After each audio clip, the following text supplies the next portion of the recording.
如果把整个宇宙看作一场游戏，人类连新手村的门都还没摸到，但我们却天天幻想着自己是全服第一。别不服气，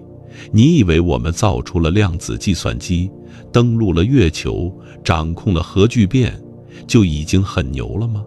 抱歉，在卡尔达肖夫指数这套衡量宇宙文明等级的硬核标尺里，人类目前的等级是可怜的 0.73 级。我们不仅无法阻止一场台风，甚至连自己星球内部的一座火山都管不住。我们将启动疯狂的物理学加速器，直接推演人类跨过1级、2级，并最终达到3级文明的终极形态。那是一个把黑洞当垃圾桶，把恒星当电池，甚至连肉身都已经抛弃的神级时代。0.73，在宇宙的尺度里，在那套由苏联天文学家卡尔达肖夫提出的文明等级标准里，人类目前的等级是 0.73 级，不是1级，不是2级，不是3级，是 0.73， 连1都没到。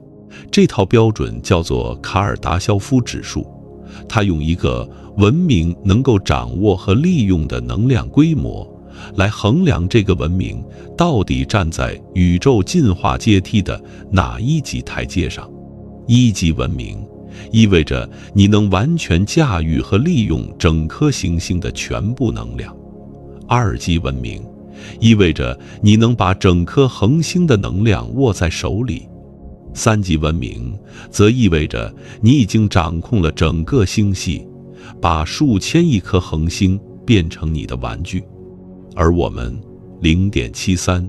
正在从0迈向1的漫长跋涉当中跌跌撞撞，气喘吁吁。你可能会说，但我们已经很厉害了啊，我们有核电站，有太阳能板，有风力发电机。是的，我们有，但我要给你一个数字，一个会让你瞬间安静下来的数字。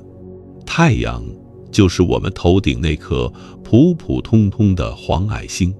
它每1秒钟向外释放的能量是 3.86 乘以10的26次方焦耳。这个数字大到你根本没有办法在脑子里建立任何具体的画面。换个说法，太阳每秒钟释放的能量是人类目前全年总用能量的将近200万倍，而这些能量打到地球上的只是太阳总输出的20亿分之一。就这20亿分之一，我们用了多少？不到 0.01%。我们正在用一个巨大能量宝库里的几乎可以忽略不计的零头，艰难维持着70亿人口的文明运转。更讽刺的是，我们主要的用能方式本质上和1万年前的原始人烧柴火没有太大区别。你不信，我们来仔细说说，核电站的核心原理是什么？是用核裂变产生的高温把水烧开，变成蒸汽，推动涡轮机转动，产生电能。化石燃料电厂的核心原理是什么？是用煤或者天然气燃烧产生的高温把水烧开，变成蒸汽，推动涡轮机转动，产生电能。本质上，我们文明的绝大多数能量都来自一件事：烧开水。只不过原始人烧的是木头，我们烧的是油，或者是几亿年前的远古生物尸体。但那个根本逻辑，那个通过热能推动机械转化为电能的逻辑，惊人的相似。这就是0.73级文明的真实面貌。我们活在幻觉里，以为自己已经很强大，但从宇宙的视角俯瞰下来，我们不过是在一颗小石头上，用最笨拙的方式，试图让几根蜡烛维持燃烧。那么，真正的1级文明是什么样子？它意味着你必须把地球上每一寸可以利用的能量全部揽入怀中。让我帮你建立一个画面。此刻，全球每年大约有20个5级台风在各大洋肆虐。这些台风每一个的能量相当于数以千计的核弹同时爆炸，它们所到之处，房屋倒塌，海水倒灌，人们流离失所。我们对此几乎束手无策，只能提前预警，然后让大家躲进地下室，祈祷自己不在风眼里。但在1级文明的世界里，台风这件事会被完全重新定义。他们会在海洋上部署绵延数千公里的超导风能矩阵，那是数以亿计的巨型叶片组成的海上丛林，每一片叶片都指向台风旋转的方向，像无数只等待猎物的手掌。当台风逼近，这套系统会精确计算台风的旋转轨迹和风场分布，引导气流按照最高效的路径穿过叶片阵列，将台风几乎全部的动能转化成清洁电力。台风没有消失，但它不再是灾难了，它变成了一次慷慨的馈赠，一次大自然免费送来的能量补给，而地球内部也不会被浪费。地球的外核是由液态铁镍构成的翻腾海洋，温度高达摄氏5000度，与太阳表面相差无几。这股热量亿万年来一直在地壳下沉睡，偶尔以火山爆发和地震的形式愤怒地冲破地表，制造灾难。在1级文明眼里，这是不可接受的浪费。他们会沿着全球主要断裂带向地下钻入数十公里，植入无数个热交换装置，如同给地球扎上了密密麻麻的银针，把地球内部的热能源源不断地抽取出来，变成可以利用的电力。地震变成了发电机的运转信号，海浪、潮汐、闪电、地热、温差，所有你能想到的自然能量，在1级文明面前都不再是偶发的、难以控制的自然现象，而是一套精密运作的全球能源网络的组成部分。这个文明的地球是什么样子？气候被精确调控，因为它们可以主动干预大气层的热量分布。没有自然灾害的肆虐，只有被驯化了的自然力量。行星级的工程遍布全球，赤道上方是巨型太阳能卫星的信号接收站，极地冰川下是深层地热能的泵出管道，大陆架边缘是绵延万里的潮汐发电网络，大洋上漂浮着密密麻麻的能量采集平台，像一片人造的金属藻类。山脊线上不再是荒野，而是精密对准气流方向的超导风机阵列，在清晨的薄雾中缓缓旋转，像某种巨型的冥想者。1级文明的人类不再惧怕自然，因为他们终于学会了和自然说同一种语言，那是一种用能量书写的语言。但就在你对这幅图景感到些许震撼的时候，有一个数字会把你重新拖回现实。太阳，我们身边这颗普普通通的黄矮星，它每秒钟向外喷射的能量是地球接收到的太阳能的27亿倍。换句话说，就算我们榨干了整颗地球，在宇宙的能量等级里，我们依然还是一粒沙子。真正的下一步是把目光转向那团燃烧了46亿年的火球，是太阳让我们再往深处走一步，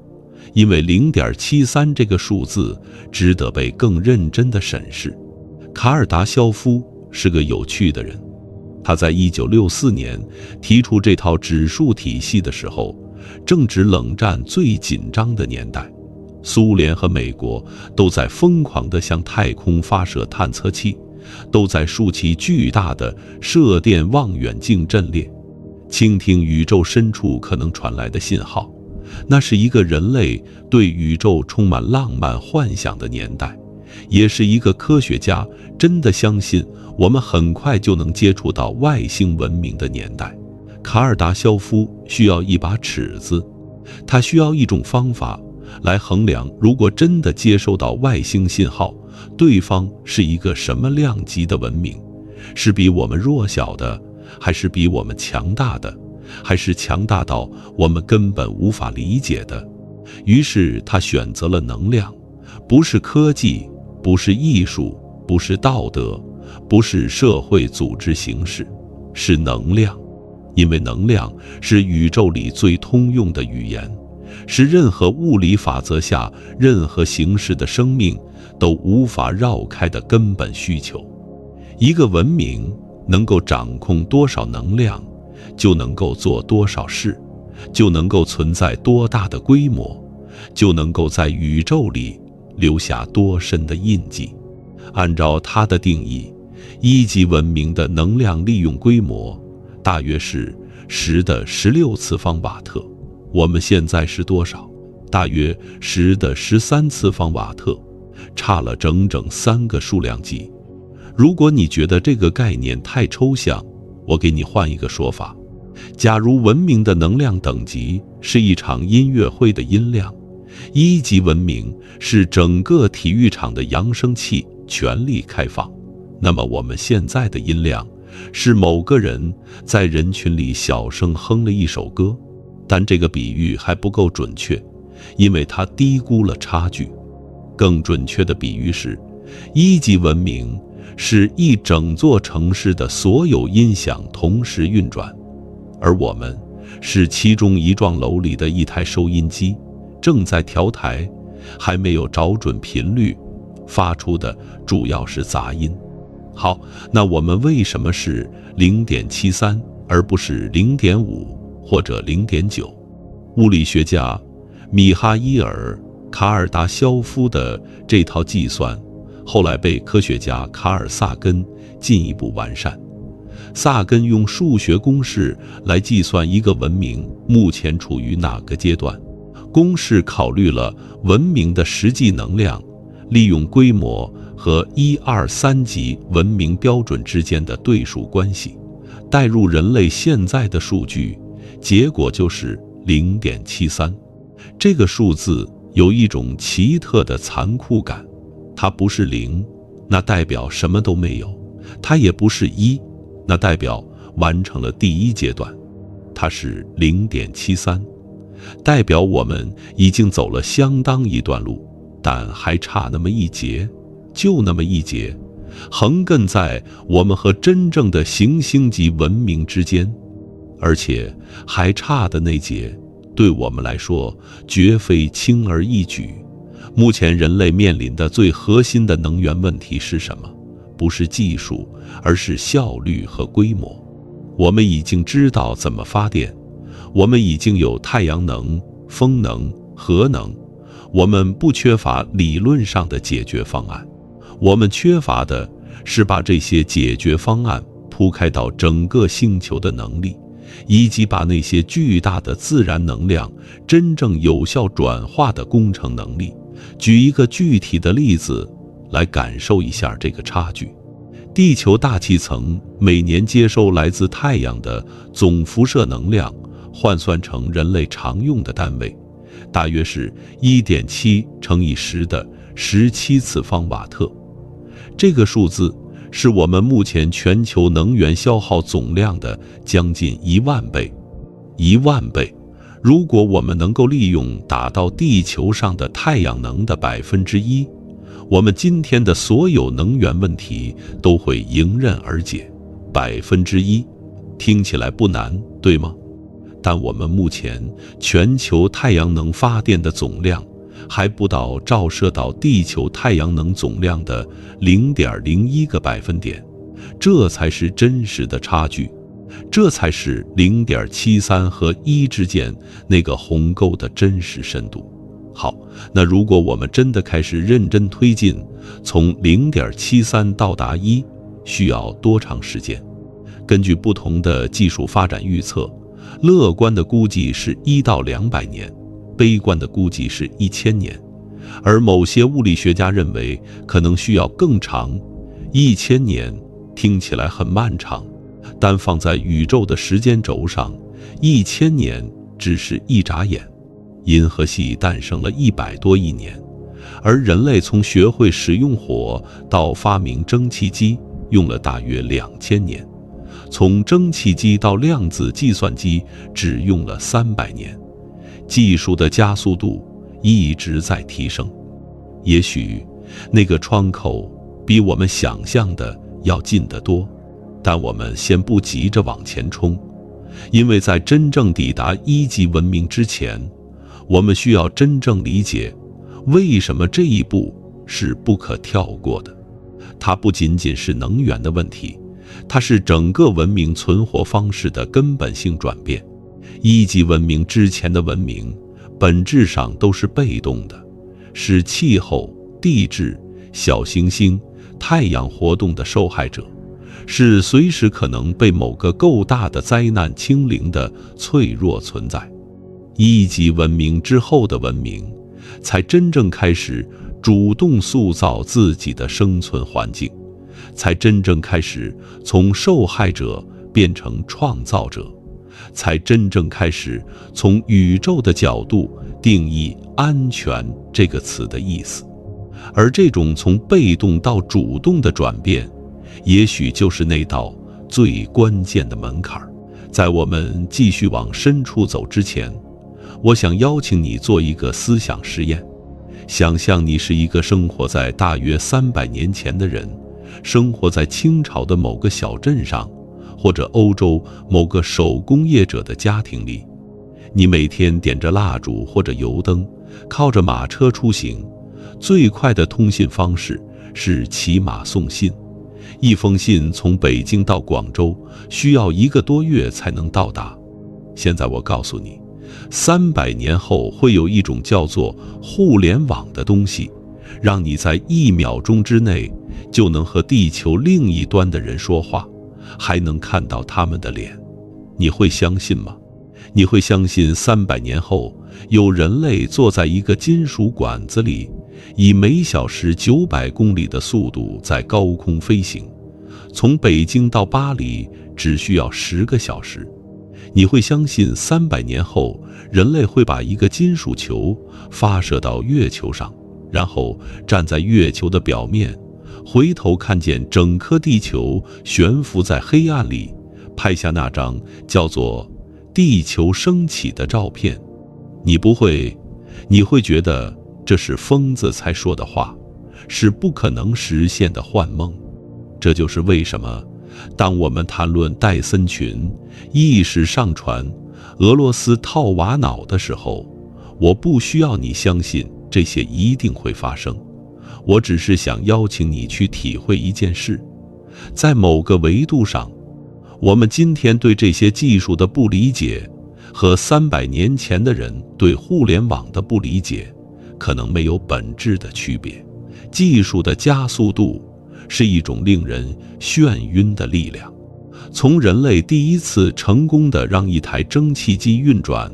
到莱特兄弟在北卡罗来纳州的小鹰镇完成人类第一次动力飞行，只用了100年。从那次只飞了12秒的第一次飞行，到人类登上月球，只用了66年。从登月到我们今天拥有可以和我们进行复杂对话的人工智能，只用了50年。这条加速曲线它在哪里停止？没有人知道。但有一件事是确定的，如果它继续加速，如果这条曲线继续弯曲，那么100年后发生的事情会让今天的我们和300年前的那个点着油灯的人感受一样的错愕和不可思议。而1000年后、10000年后、10万年后，那不是3级文明，那是我们今天的语言根本无法描述的存在。让我们先回到当下，回到那个具体的可以被科学讨论的1级文明图景，因为那才是我们真正的近期目标，那才是我们这一代人或者未来几代人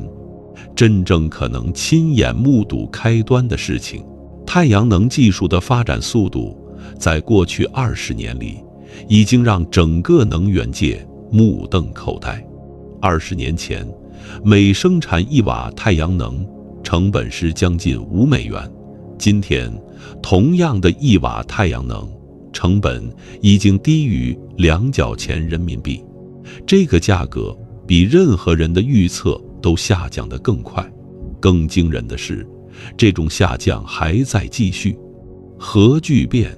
这个人类几十年来始终在追逐，却始终差那么一口气的终极能源，在最近几年里取得了真正意义上的突破性进展。美国国家点火设施在2022年宣布，他们第一次实现了核聚变净能量增益，也就是说，聚变反应释放的能量超过了用来引发这个反应所投入的能量。这是60年来核聚变研究最重要的里程碑。如果核聚变真的被商业化，如果我们真的学会了像太阳一样用氢来发电，而不是烧开水，那么人类的能源格局将发生根本性的改变。氢是宇宙里最丰富的元素，一杯海水里的氢，通过核聚变释放出来的能量相当于几百升汽油。整个地球的海洋是一个几乎取之不尽的聚变燃料储存库。这个意义上，能源危机在某种程度上是一个可以被技术解决的问题，而不是一个命中注定无法逃脱的诅咒。我们在向1级文明迈进，也许比任何人预想的都更快。想象一下，你现在站在太空中，距离地球大约150万公里的地方，回头看，地球是一颗蓝色的弹珠，安静地悬在黑暗里，脆弱得像一滴漂浮在虚空中的水珠。而在它身后，那颗你平时根本不敢直视的太阳，正在以每秒消耗400万吨物质的速度，把自己燃烧成光和热，400万吨每1秒。这是一个比你能理解的任何规模都要大得多的数字。地球上所有人类的体重加在一起，连它的零头都算不上。太阳就这样一刻不停地把自己的身体烧掉，然后化成光，向4面8方喷射出去。在宇宙里，太阳是一颗极其普通的恒星，普通到天文学家给它的分类是 G 型主序星。这个分类里头装着将近1000亿颗同类，但就是这样一颗普通的不能再普通的星星，它每秒钟释放出来的能量足以让人类以现在的消耗速度用上将近200万年。200万年，人类直立行走才出现了大约200万年。也就是说，太阳每1秒都在向宇宙馈赠一整部人类史。而当1级文明开始眺望这颗恒星，他们看到的不是光芒，不是温暖，不是生命的源泉，他们看到的是一座规模无法想象的免费发电站，正在把绝大多数能量白白浪费进漆黑的宇宙虚空里。对于一个已经榨干了地球，正在向2级文明迈进的人类来说，这简直是一种近乎犯罪的浪费。于是有一个名字出现在了人类文明最疯狂的设想清单里：弗里曼·戴森。戴森是20世纪最伟大的物理学家和数学家之一，他同时也是最不安分的幻想家。他在1960年提出了一个让所有人都沉默了很久的想法：如果一个文明想要获取整颗恒星的能量，最直接的办法就是用一个巨大的外壳把恒星包裹起来，把它所有的辐射能量全部截获。这个外壳后来被人们叫做戴森球，一个能把整颗太阳罩住的人造外壳。这个想法一提出来，立刻引发了全世界科学家和工程师们长达几十年的讨论和计算。很多人的第一反应是，这不可能。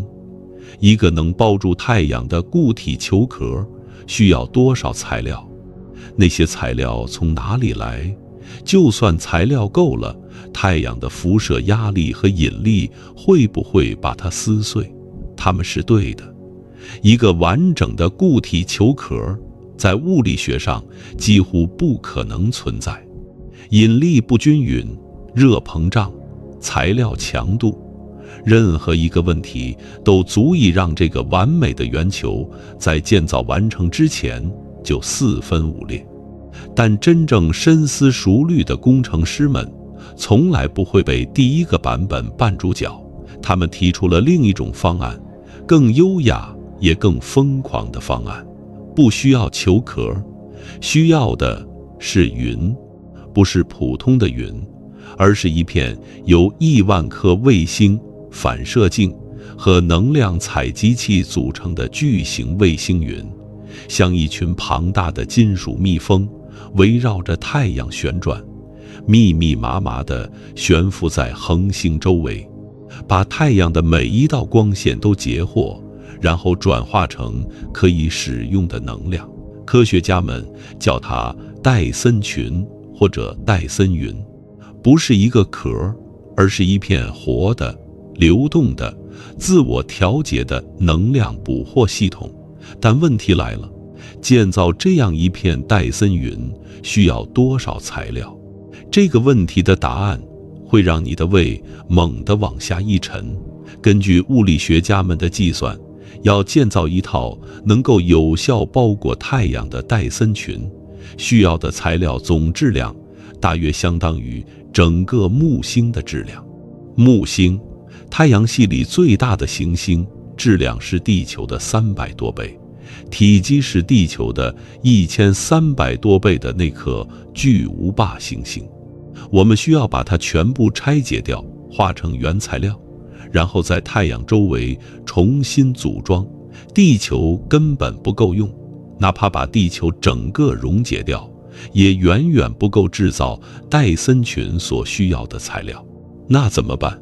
于是另一个更加疯狂的想法出现了：水星，那颗离太阳最近的小行星，那颗没有大气层，表面温度从白天的摄氏400度到夜晚的零下180度剧烈波动，几乎没有任何生命迹象的孤独岩石球，它成了最理想的牺牲品。原因很简单，它离太阳近，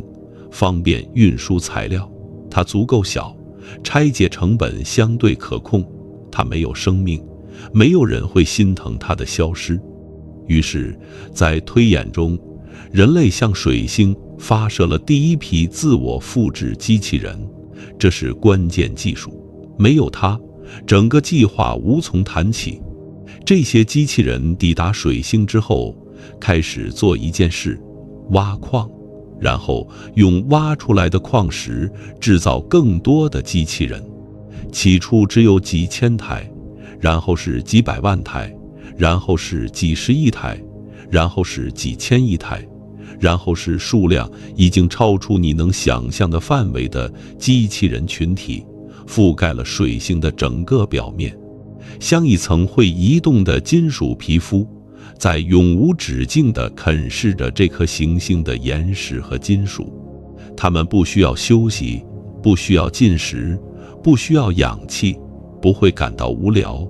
不会怀疑这件事有没有意义。他们只是挖，只是采，只是冶炼，只是制造，只是继续复制更多的自己。几十年后，水星开始变薄；几百年后，水星只剩下一半；几千年后，水星消失了。那里曾经矗立着一颗行星的地方，如今漂浮着一片由无数超薄金属镜面和能量采集器组成的巨型云团。它们排列成精密计算过的轨道，密密麻麻地包围着太阳，把每一道光线都拦截下来，转化成可以穿越太空传输的定向能量束。人类建成了戴森群，太阳从此不再只是照亮地球的那颗星星，而是成了整个人类文明的能源心脏，以数十亿倍于过去的能量输出，驱动着文明向下一级飞奔而去。但在我们庆祝这一成就之前，我需要给你描述一幅可能更重要的画面。当戴森群建成，当太阳的大部分光线被截获，当我们从太空看向太阳系的时候，会发现一件奇异的事：太阳变暗了，不是完全消失，但那个曾经在黑暗中明亮燃烧的黄色光点，现在被金属云雾所笼罩，光芒大半被截获。从外部看，它发出的是暗淡的红外辐射，而不再是耀眼的可见光。如果在遥远星系里有另一个文明用望远镜观测我们的太阳系，他们会发现一个奇怪的现象：一颗质量相当于恒星的天体，却几乎不发出可见光，只辐射出大量的红外热量。这在天文学上就是探测高等文明存在的理论信号之一，一颗被文明包裹的恒星。这是迄今为止人类能够设想的属于二级文明最清晰的宇宙名片，而我们正在向它迈进。但是就在你开始习惯这种规模的庞大，开始以为二级文明已经是顶点的时候，前方还有一级更高的台阶在等待着。那是一个连恒星都不够用，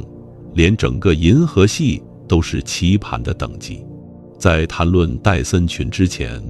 我需要先带你去感受一下太阳的真实规模，因为只有真正感受到它，你才能理解为什么一个文明会愿意为了它拆解一整颗行星。太阳的直径大约是139万公里，地球的直径大约是12700公里。也就是说，如果太阳是一个篮球，地球就是篮球旁边的一粒绿豆。把130万个地球塞进太阳，还有剩余空间。太阳的表面温度大约是摄氏5500度，而它的核心温度高达摄氏1500万度。在那里，每1秒钟都有大约6亿吨的氢被聚变成氦，释放出的能量以光和热的形式向外喷射，穿越太阳厚达几十万公里的等离子体层，最终从表面逃逸出去。漫长的穿越1亿5000万公里的虚空，在大约8分钟之后，以阳光的形式照在我们的皮肤上。这8分钟的旅程承载了无数的信息，也承载了生命本身存在的可能。但在一个仰望着太阳想要索取能量的2级文明眼里，这8分钟的旅程代表着另一件事：浪费。太阳向4面8方喷射能量，而地球只拦截了其中约20亿分之一，剩下的全部扩散进了无尽的宇宙虚空，永远消散在黑暗里，永远不会被任何人利用。这对于一个能源饥渴的文明来说，是一种触目惊心的浪费。于是戴森的想法从来不只是一个疯狂的概念，它是一种工程逻辑上近乎必然的推论。如果你需要能量，而太阳正在把绝大多数能量扔进垃圾桶，那你就去拦截那些能量。怎么拦截？最直觉的方法就是建一个壳。但我们前面说了，固体的球壳在物理学上站不住脚，引力的不均匀分布会导致球壳不断的缓慢漂移，最终撞向太阳。太阳辐射产生的光压会对球壳施加不均匀的推力，进一步加剧不稳定。更不用说建造这样一个球壳所需的材料本身，在太阳辐射的烘烤下，需要拥有令人难以置信的耐热性。所以，真正可行的方案是大量的独立飞行器。想象一下，把水星拆解成原材料，制造出几十亿个或者几千亿个，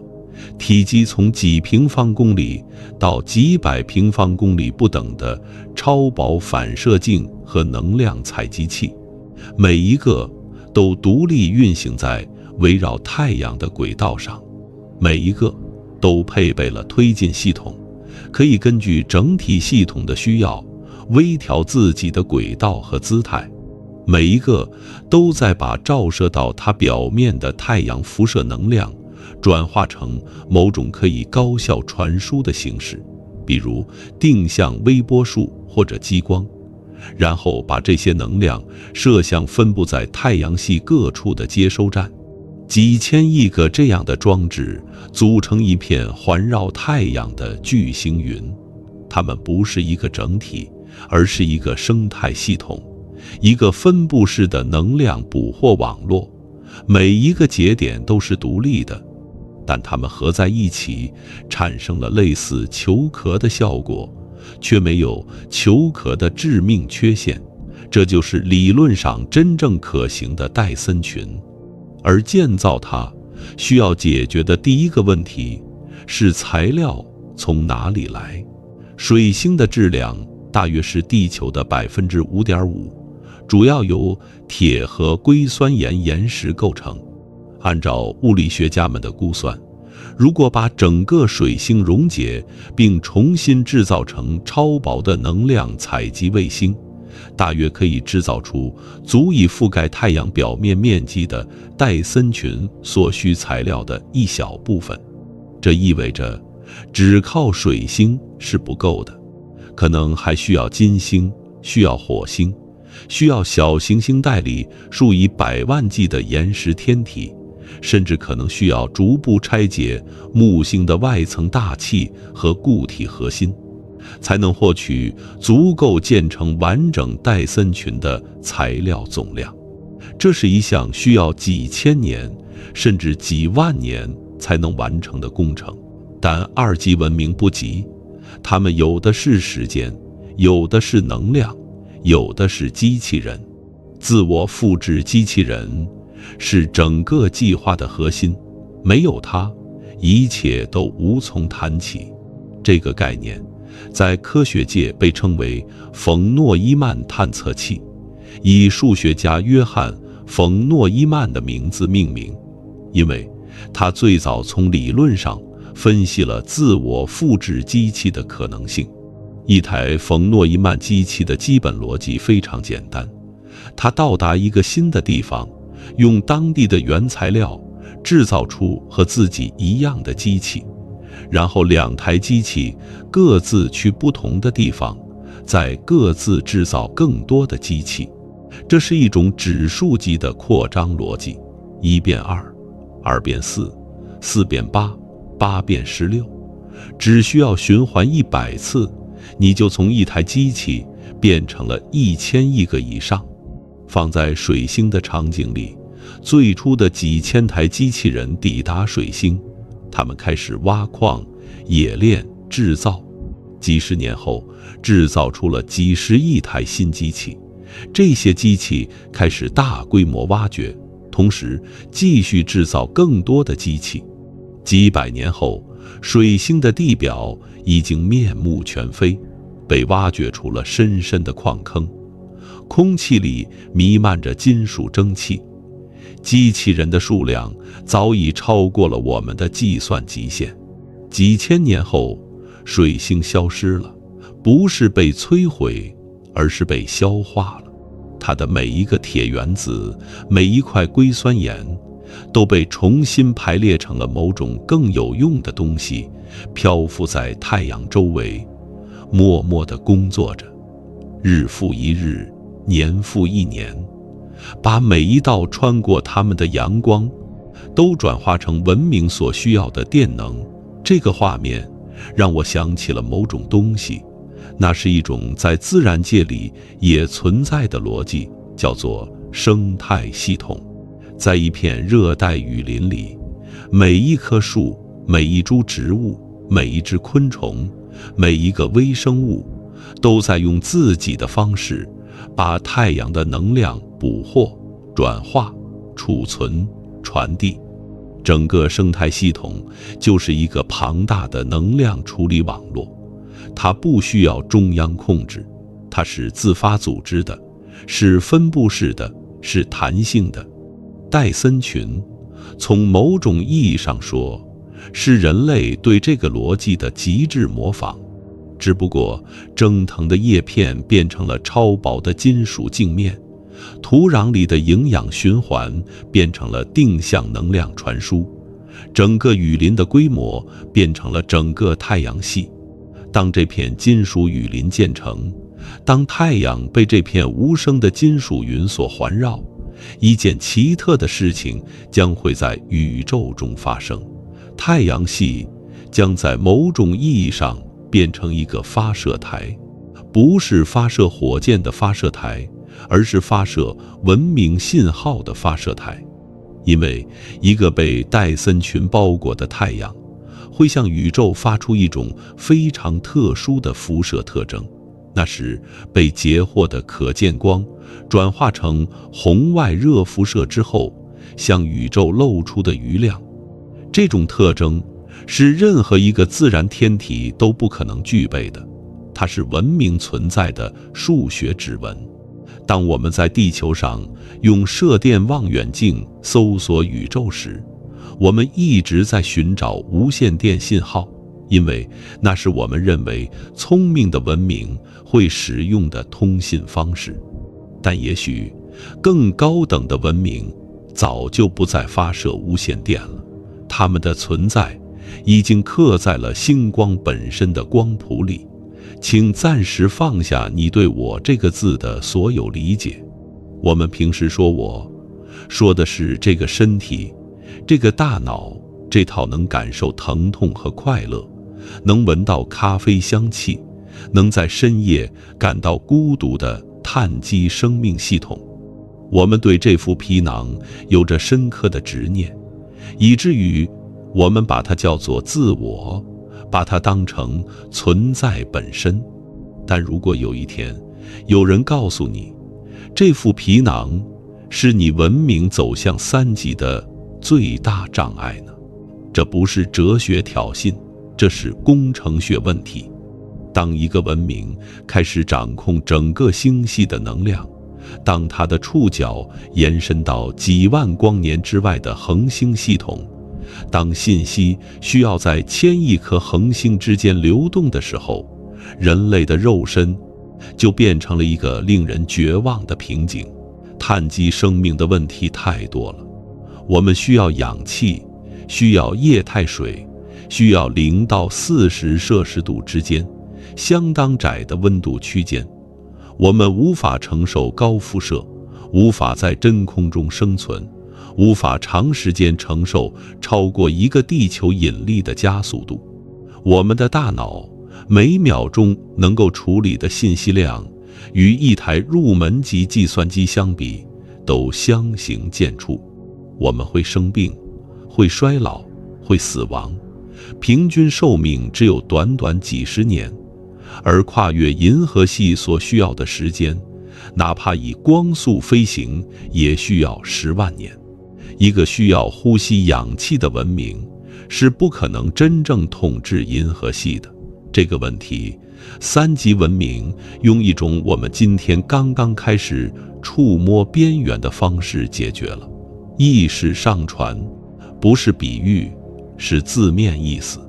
把大脑里的一切，所有的记忆，所有的情感，所有的思维模式，所有的梦境和恐惧和渴望，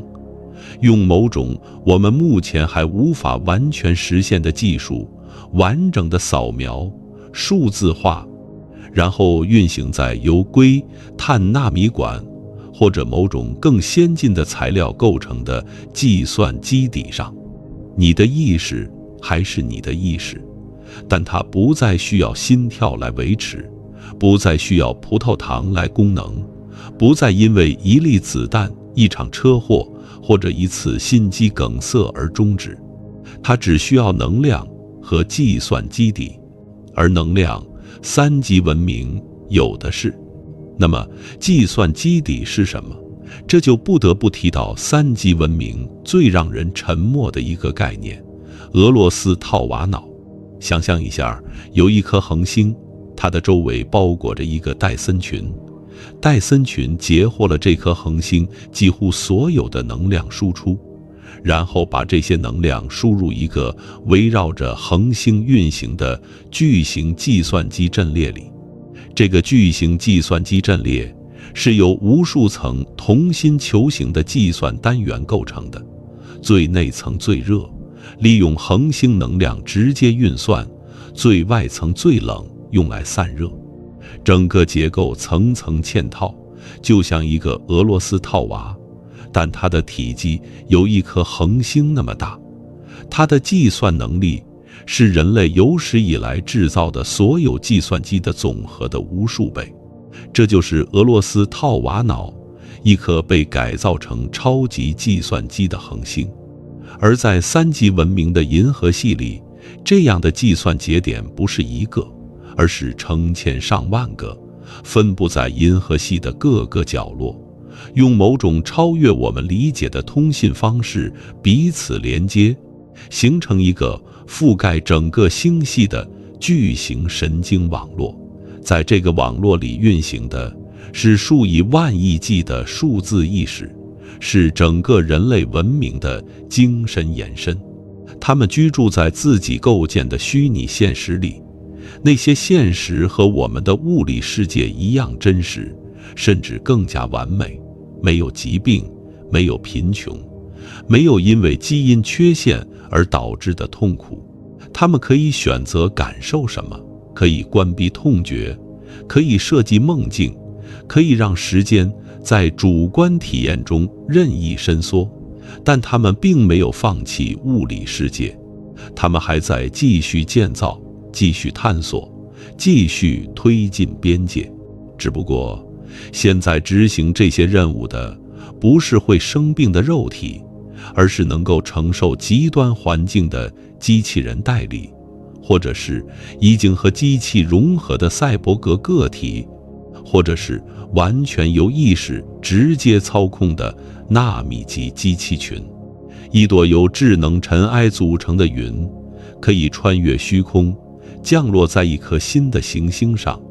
然后在那里重新组装成任何需要的形态。这不再是科幻小说里的情节，这是三级文明的日常基础设施，而它们的能源来源也不再局限于普通的恒星。他们找到了宇宙里最极端、最暴力也最不可思议的能量来源——黑洞。在大多数人的印象里，黑洞是一个吞噬一切、毫无慈悲的宇宙怪物，连光都无法从它的引力束缚中逃脱。靠近它只有一种结局，就是被撕碎，被拉成一根比原子还细的面条，然后消失在起点里。但三级文明眼里的黑洞不是墓地，是发电厂。这要从一个叫做彭罗斯过程的物理机制说起。旋转的黑洞在它的事件世界之外有一个特殊的区域，叫做能层。在这个能层里，时空本身被黑洞的旋转拖拽着一起旋转，任何进入这个区域的物体都必须跟着黑洞一起转，无法停下来。如果一个文明足够聪明、足够精准，他们可以把某种物质摄入这个能层，让它在能层里分裂成两半，一半坠入黑洞，另一半被以比原来更高的速度弹射出来。被弹射出来的那半部分携带的能量来自哪里？来自黑洞的旋转动能。通过这种方式，3级文明可以缓慢地从黑洞里榨取能量，就像榨一个无比巨大的橙子，一点一点地把它的旋转动能转化成可以利用的辐射能量。一个超大质量黑洞储存的旋转动能远远超过任何一颗恒星的核聚变总输出。更令人震惊的是，黑洞还会通过霍金辐射自然的蒸发，不断地向外释放能量。虽然对于大型黑洞来说，这个过程极其缓慢，但对于一个拥有数十亿年寿命的3级文明来说，时间从来不是问题。在3级文明的银河系里，黑洞不是禁区，而是能源节点，是文明能量网络中最重要的锚点，是整个星系电网的变压站。银河系的中心，那个质量相当于400万颗太阳的超大质量黑洞人马座 A 星，在3级文明眼里是一台永不熄灭的终极发电机。围绕它旋转的是文明精心设计的能量捕获装置。在那里，时空已经被扭曲到了极限，但那正是能量密度最高的地方，正是文明愿意在那里安置最重要的计算节点的地方。整个银河系在3级文明的改造下，不再是一个随机分布着恒星和气体云的混沌结构，它变成了一台机器，一台拥有1000亿颗恒星作为零件，以黑洞为核心，以光速通信网络为神经系统，以数字意识群体为灵魂的宇宙级超级机器。它的目的是什么？它的目的和所有生命一样，是感知，是思考，是向未知推进，是理解这个宇宙究竟是什么，以及它为什么存在。只不过它思考的规模和我们今天的思考不在同一个维度。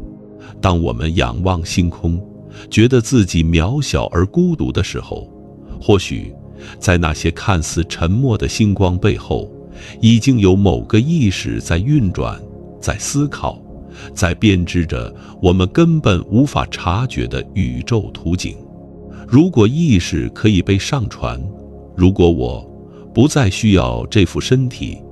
那么上传之后的那个还是我吗？这是一个哲学上被称为传送机悖论的经典难题。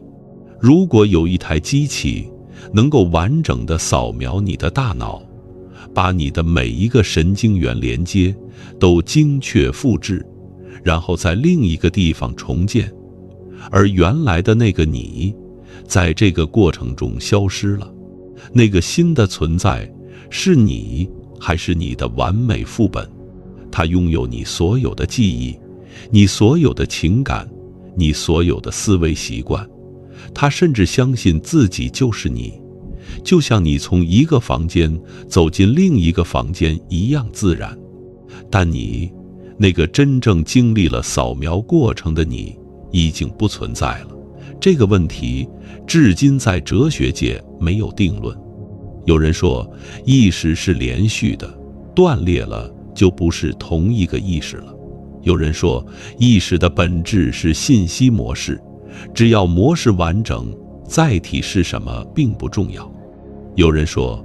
这个问题本身是无意义的，因为没有任何可观测的方式来区分你和你的完美副本。3级文明不得不面对这个问题，而且他们很可能在几千年的时间里，用各种各样的方式反复地面对它，争论它，然后用某种我们今天无法想象的哲学框架，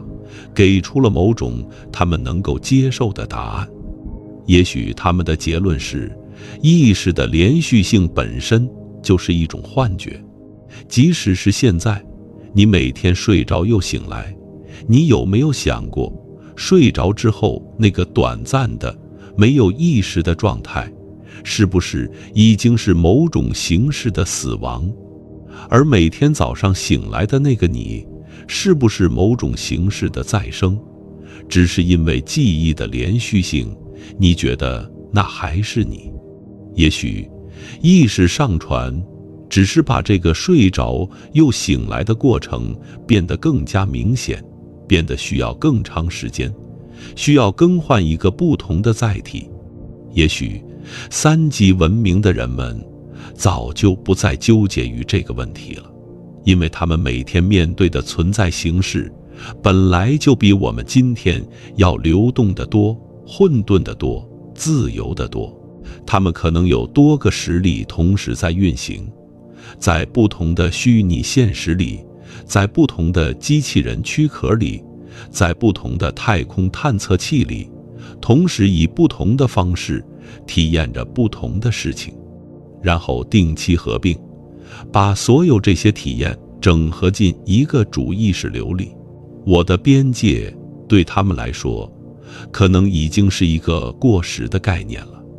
但这种自由也带来了某种我们今天无法预料的风险。当意识变成数字，当我变成可以复制、可以修改、可以运行在任何计算基底上的信息，那么谁来定义这个信息的真实性？谁来保证它没有被修改？谁来防止某个拥有足够算力的存在伪造出整个文明的集体记忆？这些问题在3级文明的内部一定引发过我们无法想象的哲学危机和技术革命，因为信息的可信度对于一个完全居住在数字世界里的文明来说，比任何物理上的安全威胁都更加致命。一颗流星可以摧毁城市，但如果有人能够修改整个文明的共同记忆，那就不只是摧毁城市，而是抹去文明本身存在过的意义。这个威胁，3级文明一定用某种超越我们今天技术的方式，构建了近乎无懈可击的防御体系，否则他们不可能在达到3级之后还继续存在。说到继续存在，3级文明可以存活多久？这是一个让我们今天的科学家们感到有趣的问题。太阳的寿命大约还有50亿年，50亿年之后，它会膨胀成红巨星，把地球烤成一个焦黑的岩石球，然后慢慢收缩成白矮星。但3级文明不依赖单颗恒星，它们拥有整个银河系。银河系里大约有2000亿到4000亿颗恒星，其中有很多质量比太阳小得多的红矮星。这些小星星燃烧得非常缓慢，寿命可以长达数万亿年。数万亿年是宇宙现在年龄的将近1000倍。如果3级文明学会了把能量来源切换到这些长寿命的小恒星上，他们的文明寿命理论上可以超越我们现在所能想象的任何时间尺度。而当所有恒星都最终熄灭，当宇宙进入那个被物理学家们称为黑矮星时代的漫长黑暗，3级文明还可以依靠黑洞的霍金辐射维持运转，用极其微弱但永恒稳定的能量，在宇宙的暮年里继续思考，继续存在。从宇宙大爆炸后的138亿年，一直活到宇宙热寂的最后时刻。如果这是可能的，那么三级文明就真的成了某种意义上的永恒存在。当我们谈论三级文明对银河系的改造，有一件事我们还没有提到，但它可能是最令人震撼的部分：星际通信。在银河系的尺度下，距离是一个噩梦级别的障碍。银河系的直径大约是10万光年，光以每秒30万公里的速度穿越整个银河系，需要10万年。任何依赖电磁波的通信系统，在星系尺度上都面临一个根本性的延迟问题。我发出一个信号，等它到达银河系另一端，10万年已经过去了。等对方回复我，又是10万年。20万年的往返时间，意味着任何真正意义上的实时交互，在星系尺度上用普通的电磁波是完全不可能的。那三级文明怎么处理这个问题？有几种理论上可能的方案，每一种听起来都像是魔法，但每一种都有物理学作为背书。第一种是虫洞。爱因斯坦的广义相对论从理论上允许时空的2个点之间存在捷径，就像把一张纸对折，然后用铅笔戳穿，铅笔走过的那条路远远短于在纸面上从一点走到另一点的路程。这个捷径就是虫洞。理论上，如果虫洞可以被稳定地维持存在，它就可以实现星系尺度的近距离通信，甚至是物质传输，彻底消除距离的限制。但虫洞的稳定性需要一种叫做奇异物质的东西，那是一种具有负能量密度的物质。目前在自然界里只有非常间接的理论证据，从来没有被直接观测到或者人工制造出来过。三级文明也许已经解决了这个问题。第二种是引力波通信。爱因斯坦同样预言了引力波的存在，那是时空结构本身的涟漪，由质量巨大的天体运动所产生。引力波可以穿透任何物质，不受星际尘埃和气体的阻碍，传播速度是光速，理论上是一种极其穿透力的通信载体。我们在2015年第一次探测到了引力波，那是2颗黑洞合并时产生的时空涟漪，穿越了10亿光年的距离才到达我们的探测器。如果三级文明学会了主动产生和调制引力波，他们就拥有了一种我们今天的任何探测器都无法拦截的通信渠道。也许他们此刻正在用引力波互相交谈，而我们就像一群不懂摩尔斯码的人，正站在电报机旁边，听着那些断断续续的点和线，不知道那是什么意思。第三种也是最神秘的一种，叫做量子纠缠通信。量子纠缠是量子物理里最奇怪的现象之一。它描述的是这样一种情况：2个粒子可以处于一种特殊的状态，无论它们相隔多远，对其中一个的测量会瞬间影响另一个的状态，没有任何延迟，哪怕它们相隔整个星系。爱因斯坦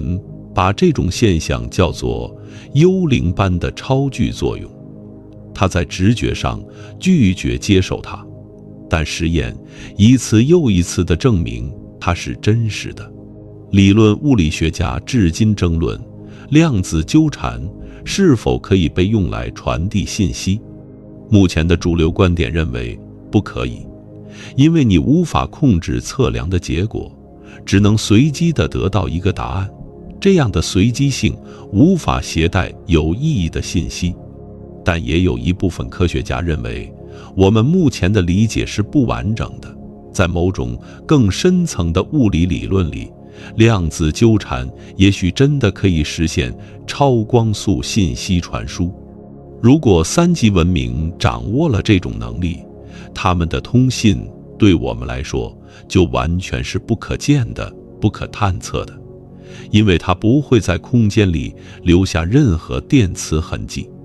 他们可以在整个银河系里及时交流，而我们永远不知道。这些可能性串联起来，构成了一幅关于3级文明通信网络的图景。那是一个我们目前既无法理解也无法探测的基础设施，它运行在我们日常物理学的边缘地带，或者干脆在我们已知物理学的视野之外。也许3级文明的存在不是我们找不到的问题，而是我们根本没有能力找的问题。就像一只蜜蜂，无论多么努力地飞翔，也无法理解互联网是什么，无法用它的触角感知到流经光纤的信号。我们对于3级文明来说，可能就是那只蜜蜂。还有一件事，我一直想带你去想象，但一直在等待一个合适的时机。现在就是那个时机。如果3级文明真的存在于我们的银河系里，如果它真的已经把银河系改造成了一台巨大的机器，如果它的意识已经以某种我们无法理解的形式运行在整个星系的计算网络里，那么此刻，就在你听这段声音的这1秒钟，在距离地球几千光年的某个地方，某个意识是否正在感知着某件事？在他的感知里，宇宙是什么样子的？这个问题我无法回答，但我可以提供一个类比，一个也许能帮助你建立某种感觉的类比。想象一下人类的大脑，你的大脑里有大约860亿个神经元，每个神经元都通过数千个突触和其他神经元相连，形成一个复杂程度令人啧舌的网络。在这个网络里，每时每刻都有数以亿计的电信号在传递、触发、抑制、整合，最终在某种我们至今仍然没有完全理解的方式下产生了意识，产生了我在思考这件事的主观体验。现在把这个类比放大，如果银河系里的每一颗恒星都是一个神经元，每一条连接恒星的引力波或虫洞通信链接都是一根突触，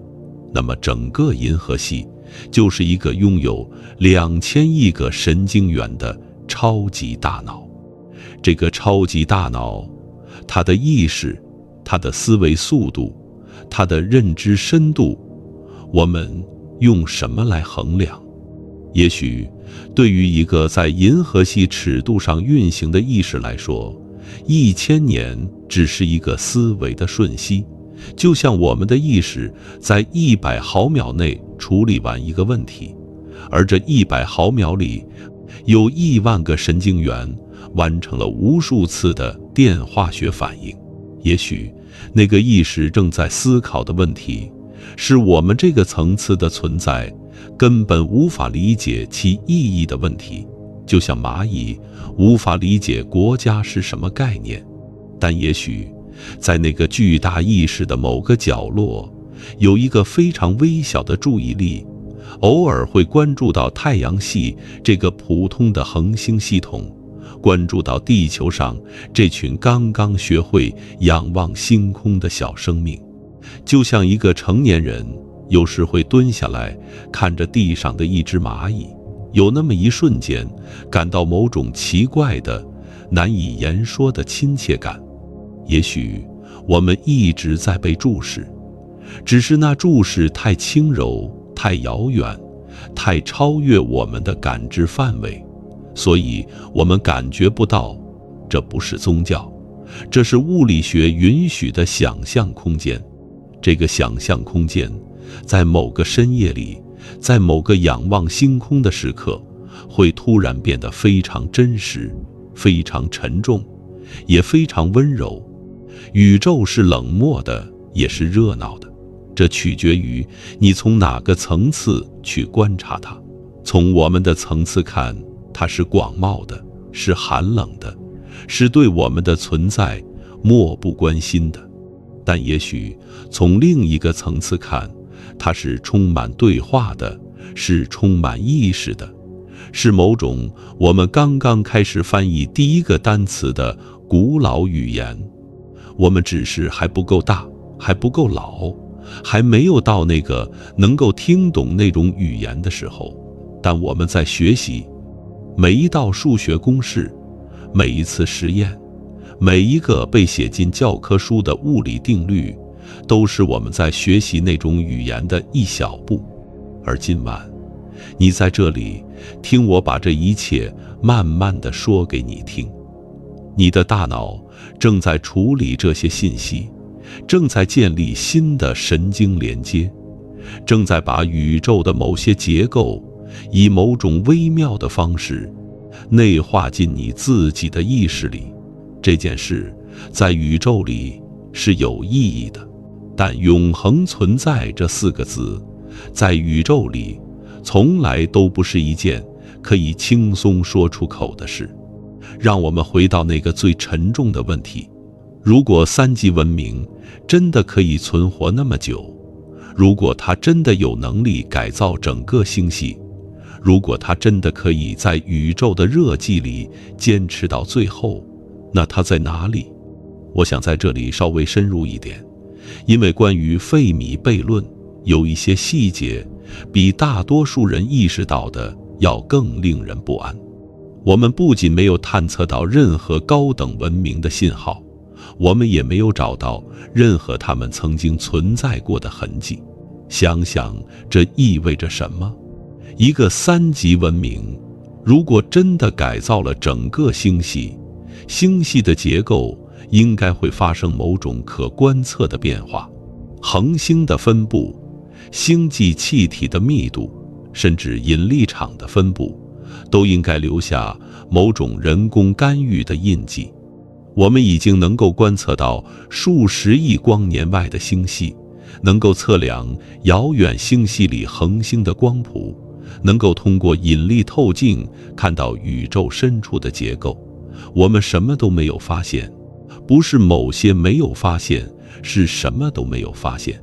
每一个我们观测到的星系看起来都是自然的，都符合纯粹由物理定律驱动的演化预测，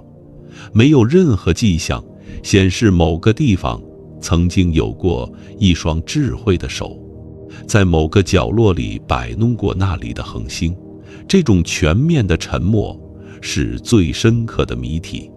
关于大过滤器，我想给你介绍一个不那么著名但同样让人不安的变种，叫做宇宙警察假说。这个假说认为，也许有某种机制，某种我们目前根本无法探测的力量，正在主动清除所有达到某个科技门槛的文明，不是自然淘汰，是主动清除。听起来像科幻小说，确实，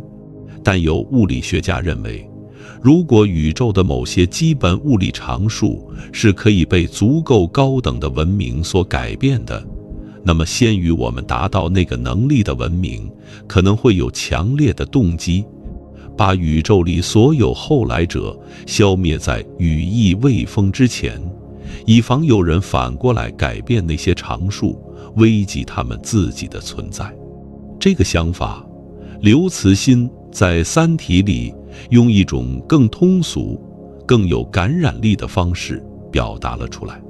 他管这个叫黑暗森林法则。宇宙是一片黑暗的森林，每个文明都是拿着枪在黑暗里行走的猎手。一旦发现另一个生命的存在，无论强弱，唯一的选择就是把它消灭，因为你无法确定对方未来不会威胁到你。黑暗森林法则解释了为什么高等文明会保持沉默，也解释了为什么他们会消灭其他文明，但它本身并没有被任何观测证据所证实，它只是一个在逻辑上自洽的假说。但我想在这里提出一个不同的视角，一个更温柔一点的可能性。也许那些先于我们发展的文明并没有消失，也没有被消灭，也许他们只是不再向外扩张了。想象一个已经掌控了整个星系的文明，它拥有了几乎无限的能量，它的计算能力可以模拟无数个比现实更精彩的虚拟宇宙，它的每一个个体都可以在虚拟现实里体验任何他们想要体验的生活，没有痛苦，没有资源匮乏，没有对死亡的恐惧。在那种情况下，还有多少人会愿意冒险跨越漫长的星际虚空，去开拓另一个星系？也许大多数文明在达到足够高的科技水平之后，都会自然而然地向内收缩，把注意力转向自我创造的虚拟世界，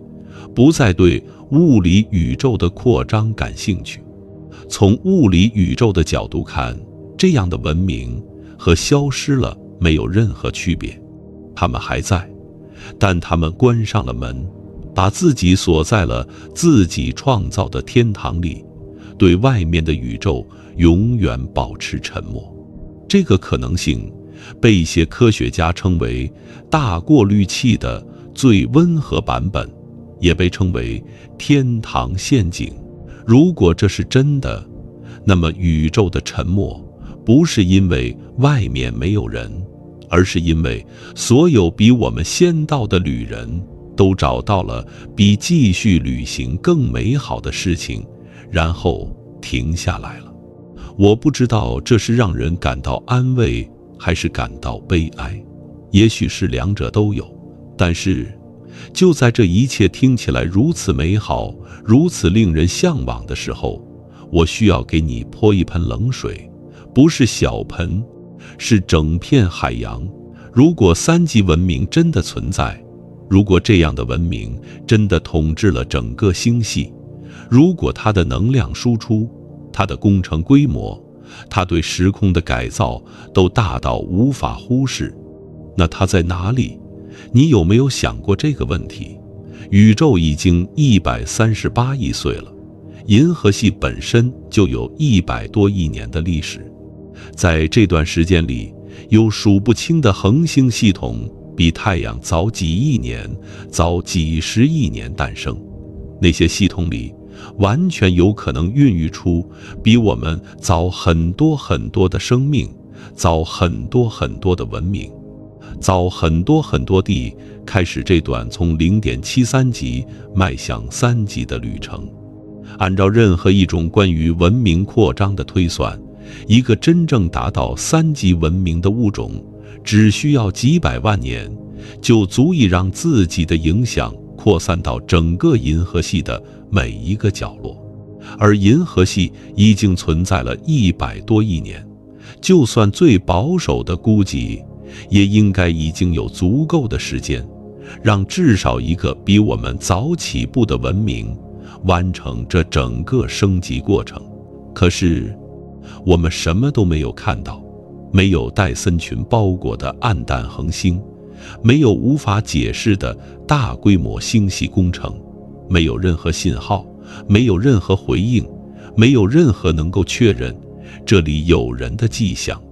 整个银河系在我们的探测范围内沉默着，空旷着，像一座在深夜里完全熄灭了灯光的巨大城市。这个问题有一个名字，费米悖论。这个名字来自物理学家恩里科·费米。他在1950年的一次午餐谈话里，突然问了同桌的科学家们一个问题：那些外星人都在哪儿？70多年过去了，这个问题依然没有被解答，而它产生的沉默越来越像一种真正的恐惧。科学家们提出了很多可能的答案，但归根结底，最让人不寒而栗的只有2种。第一种叫做稀有地球假说，也许生命的出现需要同时满足的条件比我们想象中要苛刻得多得多。也许需要一颗大小恰好合适的行星运行在距离恒星不近也不远的宜居带里，也许需要一颗像木星一样的气态巨行星，在外围用巨大的引力为内行星挡住大部分彗星和小行星的轰炸，也许需要一颗像月亮一样大小合适的卫星，稳定地球的自转轴，防止气候因为轴倾角的剧烈变化而彻底崩溃。也许还需要板块运动，需要磁场，需要恰到好处的大气成分，需要几十亿年里没有一次能够真正灭绝所有复杂生命的全球性灾难。把这些条件叠加起来，满足概率也许是极其极其微小的一个数字，而我们可能正是那个极其极其微小的幸运者。整个可观测宇宙里，可能只有我们。如果这个假说是对的，那么宇宙的沉默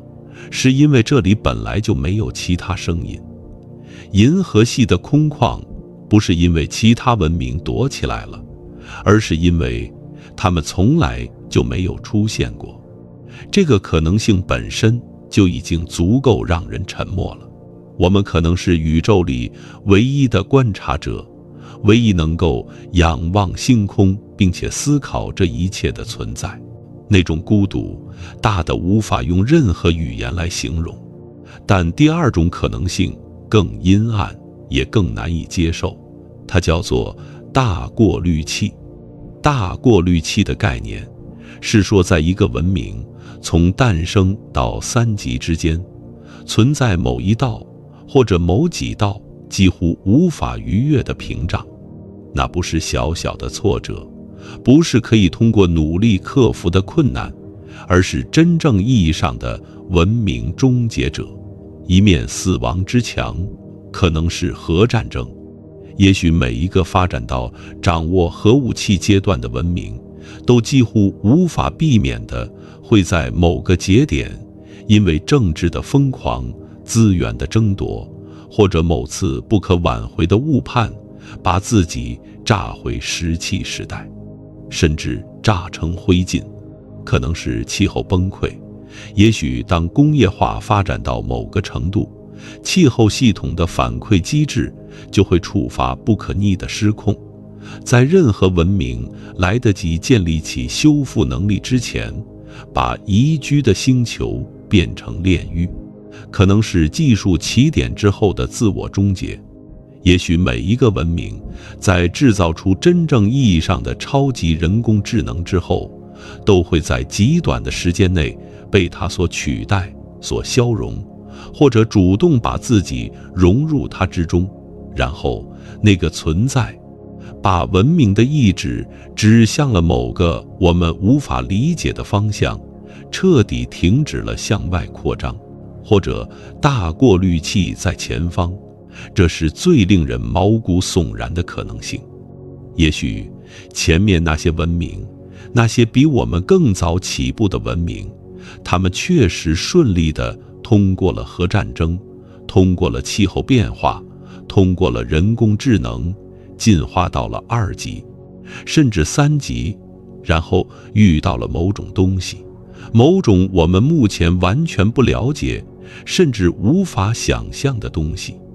也许是物理法则本身设置的限制，是一道连光速都无法帮助文明真正跨越的星际距离屏障。当文明足够分散之后，内部的联系彻底断裂，文明就此碎裂成无数孤立的碎片，各自在沉默中消亡。也许是意识上传之后的某种存在危机，当所有人都住进了完美的虚拟世界，文明就失去了向外推进的动力，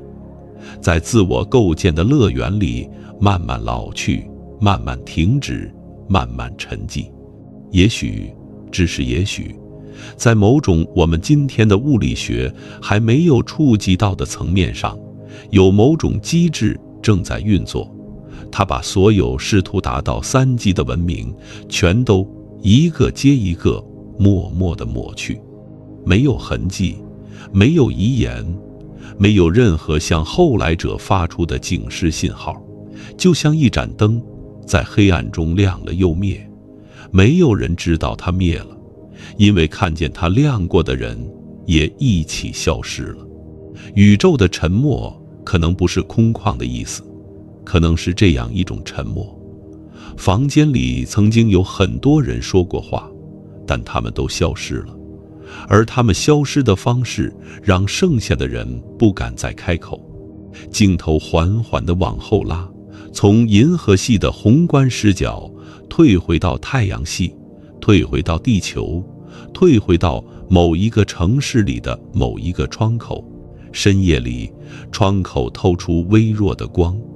那是一盏台灯，或者一块屏幕发出的蓝白色光芒，照亮一张正在思考的脸。这盏灯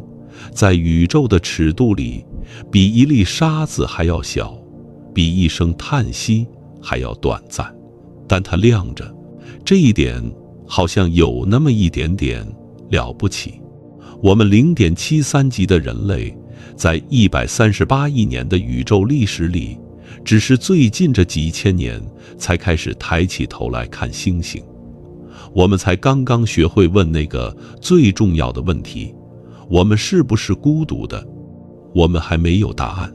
也许永远不会有答案，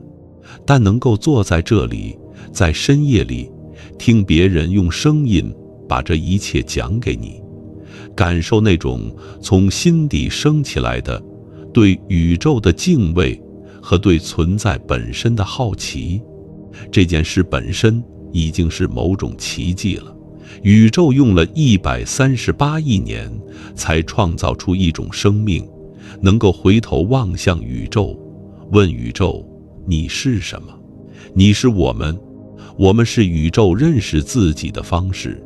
不管最终那扇通向3级文明的门后面藏着什么，也不管大过滤器究竟在前方还是在后方，此刻，在这个深夜，在这颗蓝色星球的某一个角落，有一种意识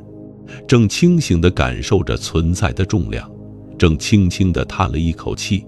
正慢慢地闭上眼睛，这就足够了。如果你也在深夜里被宇宙的浩瀚压住了胸口，欢迎在评论里告诉我，你觉得大过滤器究竟在我们前方还是后方？你是相信我们是宇宙里唯一的存在，还是相信沉默的星空背后还有其他的眼睛在注视着我们？带着这个问题，让它在你的梦境里漂浮一会儿。晚安。